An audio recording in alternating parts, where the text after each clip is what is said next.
right, my English teacher friends, Christian Kuhn coming at you for another writing workshop video, affectionately known as the Bob Ross of composition. And for today's video instruction, I'm going to tackle a classic short story, Raymond Carver's Cathedral.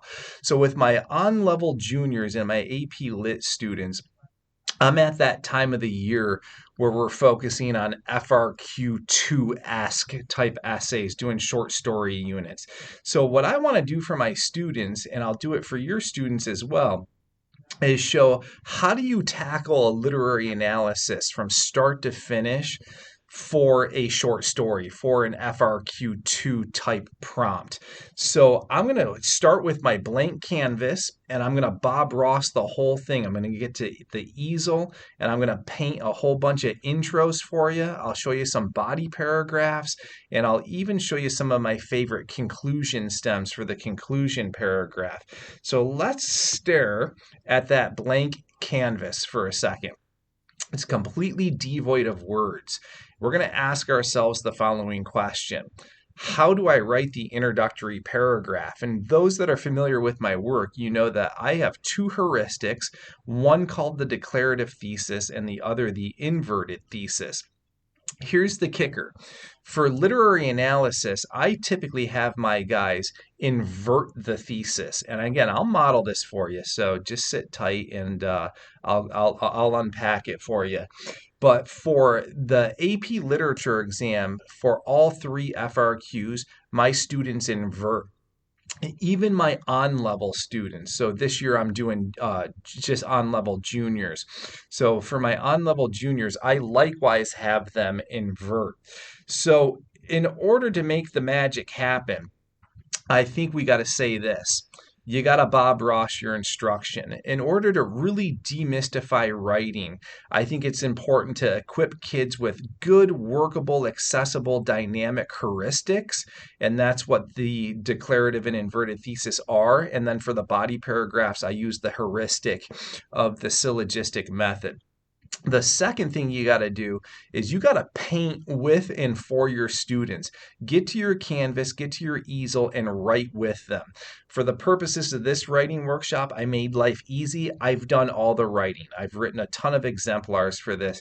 So hopefully we can unpack how to do this and really take the mystery out of it, so that kids have a clear understanding of how to proceed from top to bottom. So here's the kicker, all right? I got a whole bunch of kickers in today's lesson. If we unpack FRQ1 and FRQ2 prompts from the AP Literature exam, implicit in the prompt are two questions. And I think if you write a good prompt for literary analysis, you are implicitly asking these two questions. And if you aren't, you might be setting your kids up to write plot analysis or plot summary and not literary analysis. So I want literary analysis from top to bottom in this essay. So I'm going to ask kids two questions. What is the authorial intent? And how does the author construct meaning? When I ask the question, what is the author's intent? Other teachers have different language for that. They talk about universal theme, universal truth, the exigence. I just say author's intent. So in terms of what this looks like, in terms of like a graphic organizer, I break it down this way. So inverted thesis, you end with the thesis. And whenever you answer the question, how does the author construct meaning? That constitutes the thesis. So I'll say that again. Whenever a student answers the question, how does the author construct meaning? That is the thesis statement. So since the thesis comes last, therefore it's inverted. When the thesis comes first, it's declarative. So then what you're going to do is begin with the context, the background, the universal truth. 3 sentences on what is the author's intent. 1 sentence, how does the author construct meaning? Because my heuristics always call for 4 sentences. And again, we're not being prescriptive, we're not being formulaic. If a student has a reason that they can articulate for going 3 sentences or 5 sentences, that's a-okay, author's choice, right? But they have to have a reason for deviating from that scaffold. There's other things that go into this. Tier 2 level vocabulary. I just mean your average run-of-the-mill SAT level caliber words. And then sentence constructs. And again, you can get into my YouTube channel and look how I do my word study academies and my nuance academies. I do intensive vocab from start to finish during the academic year with all of my classes. So I really see my students' vocab augment exponentially over an academic year. And then in terms of sentence constructs, some of you might know that I wholly embrace Strunk White's tenets in their book called Write It Right, in which there are 12 sentence constructs. And I have my students really learn how to manipulate their syntax for voice, rhythm, and flow. But I also teach my students the 20 sentence patterns. So my students have all sorts of syntactical ninja magic going on at sentence level. And I model how to do that in my exemplars as well. So all of those ingredients go into the inverted thesis. So let's recap before I show you exemplars. 3 sentences authorial intent, 1 sentence construction of meaning is kind of the skeletal structure for an inverted thesis. So let's take a look at a couple. Here's my first exemplar. 3 sentences, universal truth, like authorial intent, 1 sentence construction of meaning. Even though most people are endowed with the physical ability to see, the fact of the matter is that their preconceived biases, which are primarily ego-driven, blind them from seeing a clear picture of reality.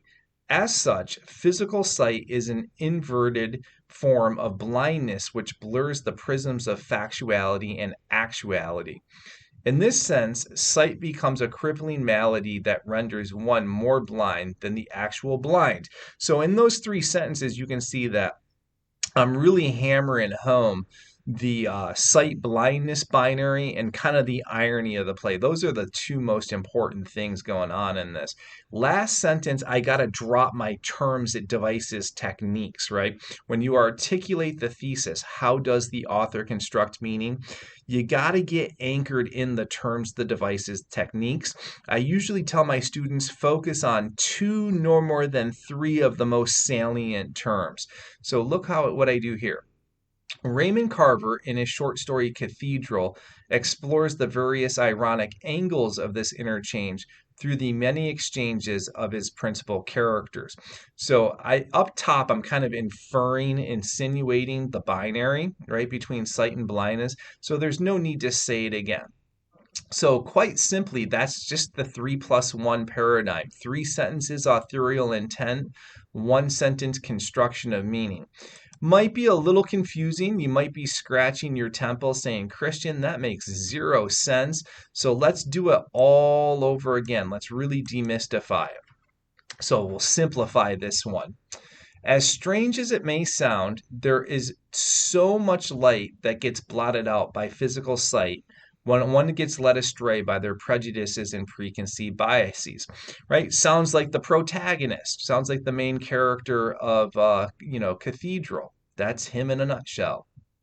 Even odder, on a figurative level, these flaws can actually render one more blind than the actual blind themselves. Introspection is integral to see the true light of self, the true light that exists in every human being. So I'm 3 sentences in, and you can see like I'm really focusing on the thematic principles of the piece. It's really hard to write about this story without getting into sight blindness binary. So last sentence, let me chuck in my terms, devices, techniques, and answer the question, how does the author construct meaning? Carver, principally by exploring the various ironies within the sight blindness binary, affords his protagonist the chance to undergo a radical transformation in seeing his world through a clearer lens once he sees the errors of his thinking. So with this story, it's pretty straightforward, right? You're going to go binary and you're going to go irony. Those are the 2 principal things within it. So I'm going to have my students hammer that home in every construction of meaning sentence. All right, students might be looking at this saying, I can't do this, Christian. You're talking just crazy talk here. Yes, you can. It's really that easy. So let me dial it back a tad bit more, and I'll show you one more time how to do the inverted thesis. Self-deceit can figuratively blind oneself from seeing another's truth. Do you see? You start with like the main thrust of the story, right? What's the author's intent? Why did Carver write this piece? As such, what gets projected in the mind's eye is nothing more and nothing less than skewed visions of bias and prejudice, not actual representations of what truly is. Sight, as such, takes on literal and figurative qualities that can find the blind actually seeing more clearly than one endowed with physical sight.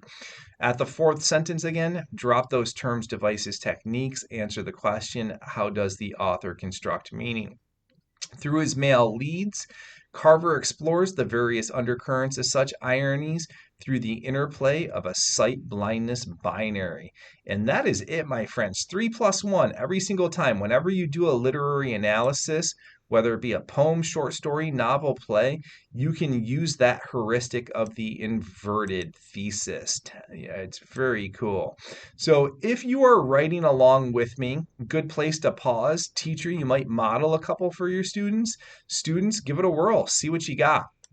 There's still plenty of canvas left. All we have done is our intro.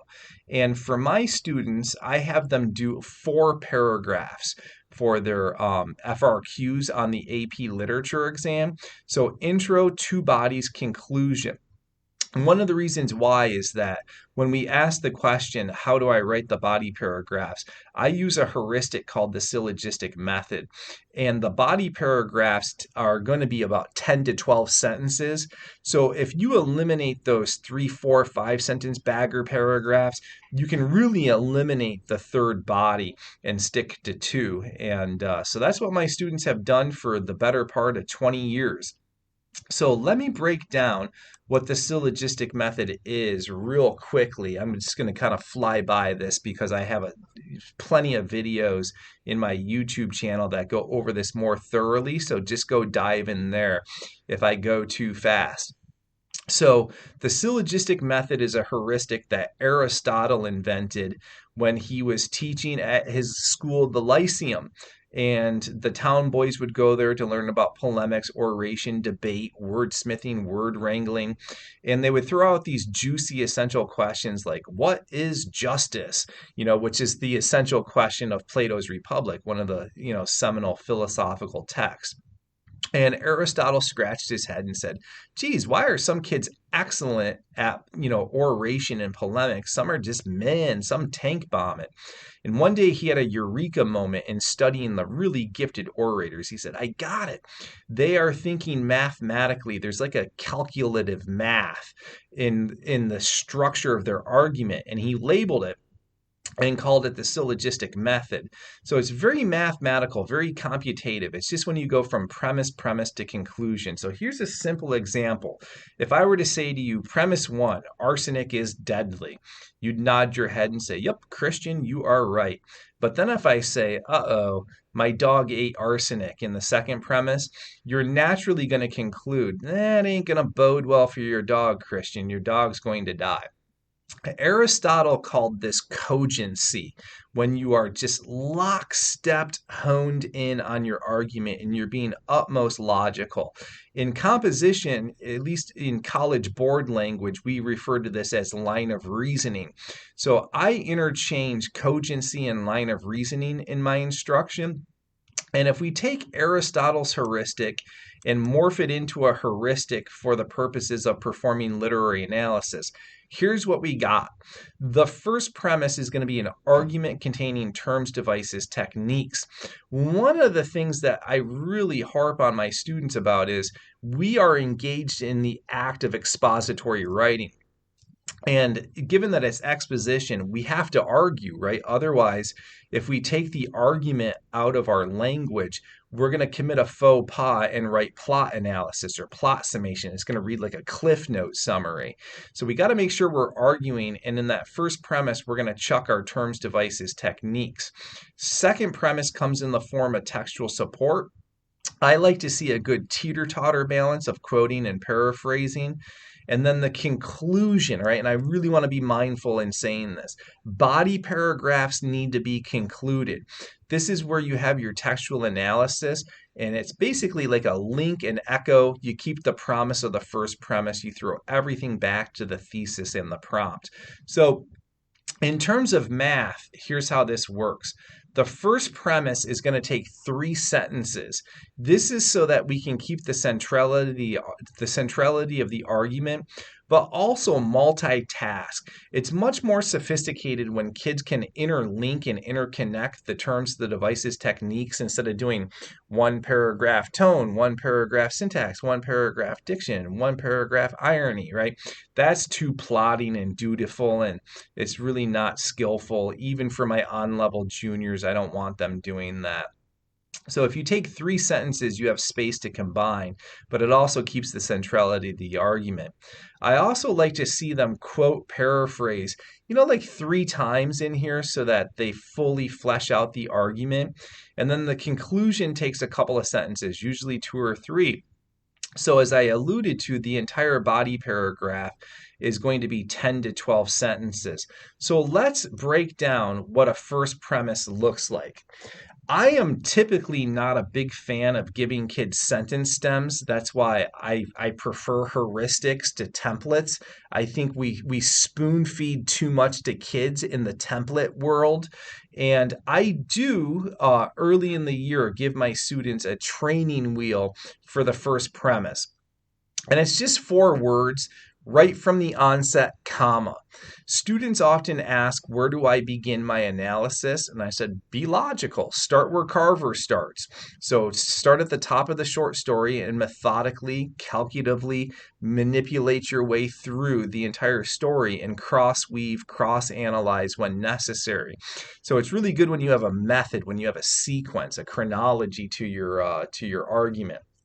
So just by saying right from the onset, it cues the reader into knowing that you're going to be very organized with your line of reasoning. So that's about it as far as stems go in this. So right from the onset, Carver captures his protagonist's myopic vision of the blind man through his overemployment of short, simple declarative sentences. So you see, you got to use the terms, the devices, techniques. So first thing I'm going to focus on is the syntax.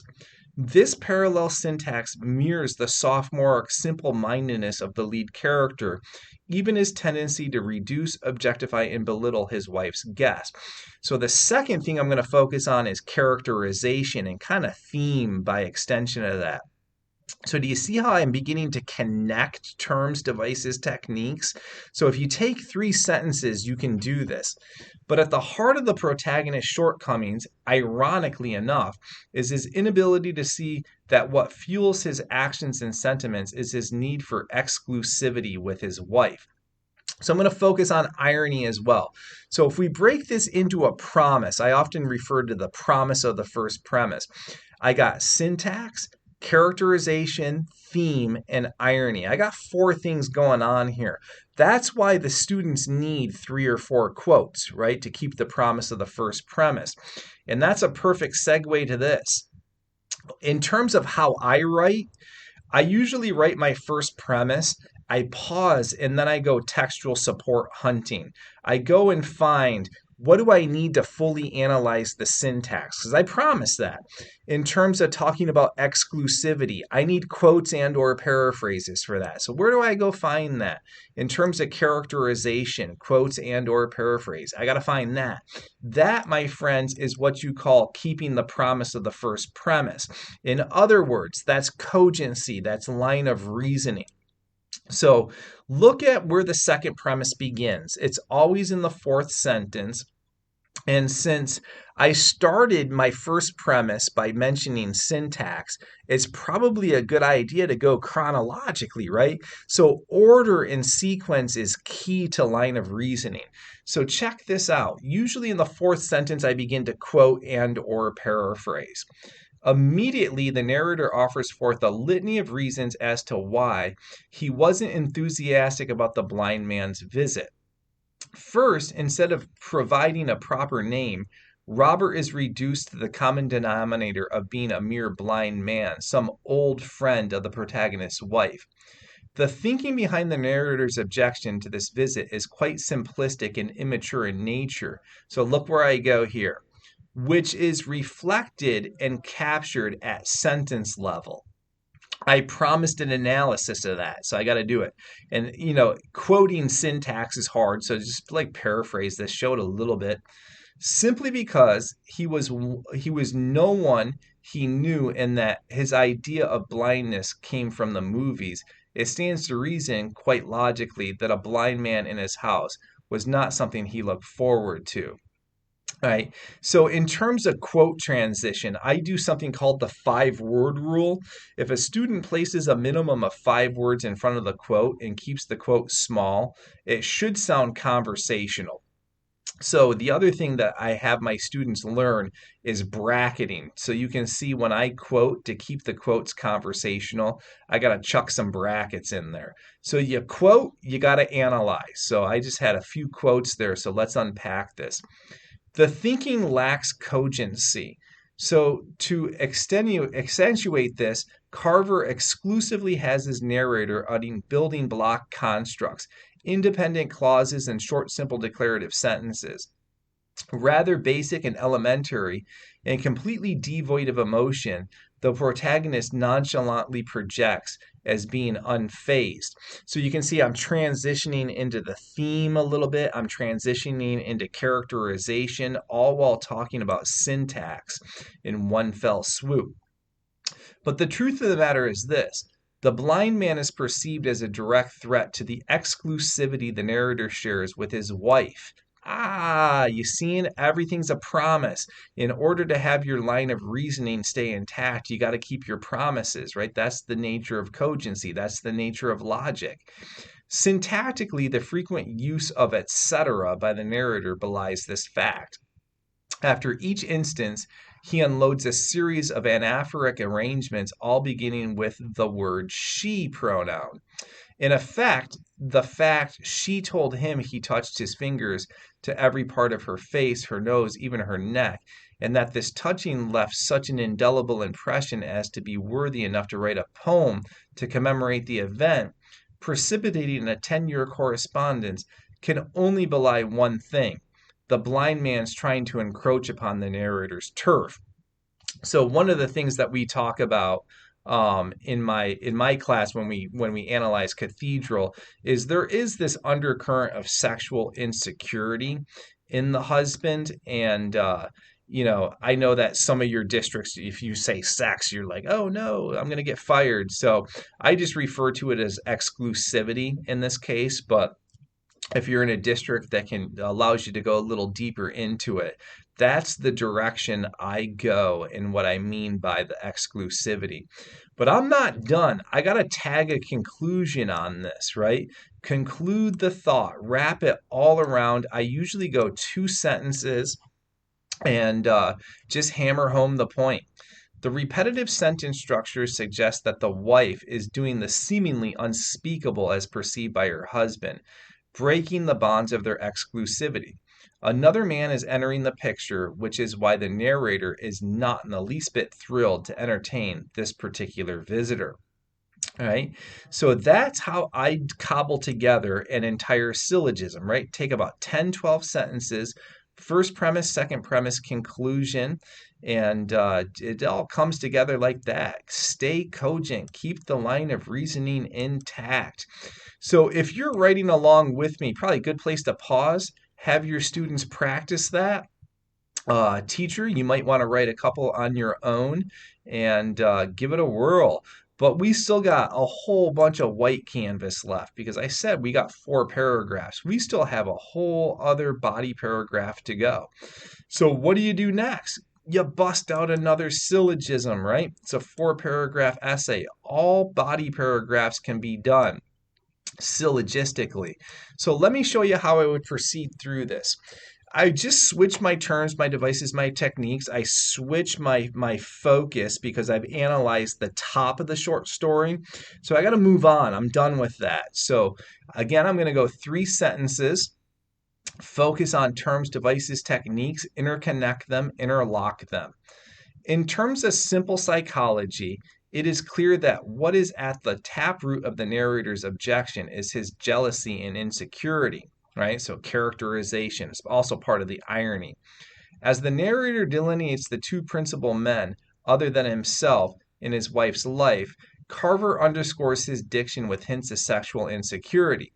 The syntax in these descriptions furthers these concepts. So we got that characterization, that character flaw, right? We can get at the irony of it, right? And also syntax. So you can see here, I always multitask instead of doing the, 1 lit term per paragraph, dot kind of stuff. So what I did as an exercise with my students is I showed them that first premise. I paused and I said, go textual support hunting. Based on the promise of my first premise, what quotes and or paraphrase must I use? And if you're new to writing syllogistically, you might want to take that step with your students. So just show them that first premise and then have them go hunting. Here's what my students came up with in terms of some, really good quotes that you would need to chuck into the syllogism. So her officer, why should he have a name? He was the childhood sweetheart, and what more does he want, right? That rhetorical question's loaded. So that gets me at the characterization and the syntax. And then she told him everything, or so it seemed to me, right? That lack of exclusivity, that undercurrent of jealousy. Imagine a woman who could never see herself as she was seen in the eyes of her loved one. A woman who could go on day after day and never receive the smallest compliment from her beloved.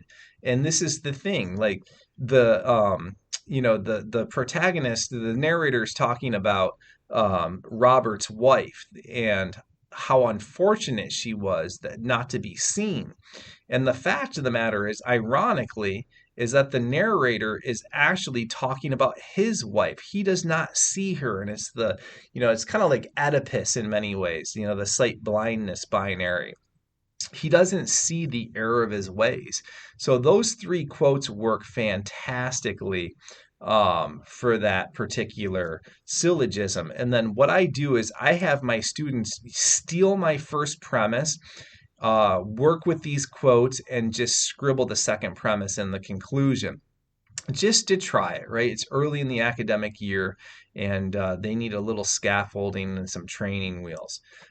But we are not done. We got to wrap the essay up. We need to throw a conclusion on it. I have some stems that are just very basic that my students can use, and they're not the most profound, but again, it's early in the academic year. I'll get into less gimmicky training wheel-esque conclusions later on down the road, but I'm just building the blocks right now. So simple conclusion stems like, simply said, evidentially, in no other words, when it's all said and done, at the end of the day. And another one that we like is in a global sense, right, when you encapsulate the whole thing. So those are just a few of our stems, and I have that poster on my wall for students as a reference as they get to their conclusions. And that's a wrap. That's our whole essay. So hopefully that serves you well and demystifies how to do a literary analysis of a short story. So happy teaching, happy writing. If you need to get in touch with me, my email is teachingwritingcoach@gmail.com. I also have a webpage, teachinghowtowrite.com, And as many of you know, I'm a lead teacher with the National Writing Project and contribute quite a bit to NCTE. So if you want to see my comings and goings and any of the professional development opportunities that we have going on with those organizations, just hop to my website there, www.teachinghowtowrite.com.